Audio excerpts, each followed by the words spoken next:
இந்த செய்தியை நீங்கள் கேள்விப்பட்டிருப்பீர்கள் என்று நான் நம்புகிறேன். சீனாவிலிருந்து நேரடியாக வந்த ஒரு மருத்துவ முன்னேற்றம். எலும்பு முறிவுகளை நிமிடங்களில் பிணைக்கக்கூடிய எலும்பு பசை.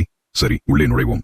முற்றிலும் சீனாவில் உருவாக்கப்பட்ட இந்த முதல் வகை எலும்பு பசை மருத்துவ சமூகத்தில் அலைகளை உருவாக்கி வருகிறது. பாரம்பரிய உலோகத் தகடுகள் மற்றும் திருகுகளை பயன்படுத்துவதற்கு பதிலாக மருத்துவர்கள் இப்பொழுது இந்த பசையை நேரடியாக உடைந்த எலும்புகளில் பயன்படுத்தலாம்.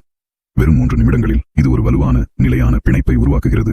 நீண்ட அறுவை சிகிச்சை நேரங்கள் அல்லது சிக்கலான வன்பொருள் இல்லை. இந்த பசையின் சிறப்பு என்ன?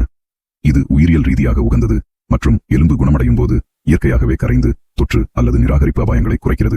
அதாவது குறைந்த வலி, விரைவான மீட்பு மற்றும் குறைவான பின்தொடர்தல் அறுவை சிகிச்சைகள். சிக்கலான எலும்பு முறிவுகள் உள்ள நோயாளிகளுக்கு வயதான இடுப்பு அல்லது தந்திரமான மூட்டுகள் என்று நினைக்கிறேன். இது ஒரு உண்மையான கேம் சேஞ்சராக இருக்கலாம். மருத்துவ பரிசோதனைகள் ஈர்க்கக்கூடிய முடிவுகளை காட்டியுள்ளன.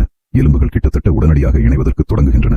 மேலும் நோயாளிகள் நாட்கள், வாரங்கள் கூட விரைவில் தங்கள் கால்களை திரும்பப் பெறுகிறார்கள். அறுவை சிகிச்சை நிபுணர்களுக்கு இது தொற்றுநோய்க்கான வெளிப்பாடு குறைவாகவும் எதிர்காலத்தில் குறைவான சிக்கல்களுடனும் கூடிய வேகமான, தூய்மையான செயல்முறையாகும்.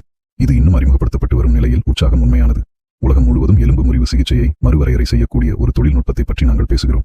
இது அதிர்ச்சி பிரிவுகள், விளையாட்டு காயங்கள் அல்லது போர்க்கள மருத்துவத்தை கூட எவ்வாறு பாதிக்கும் என்பதை கற்பனை செய்து பாருங்கள்.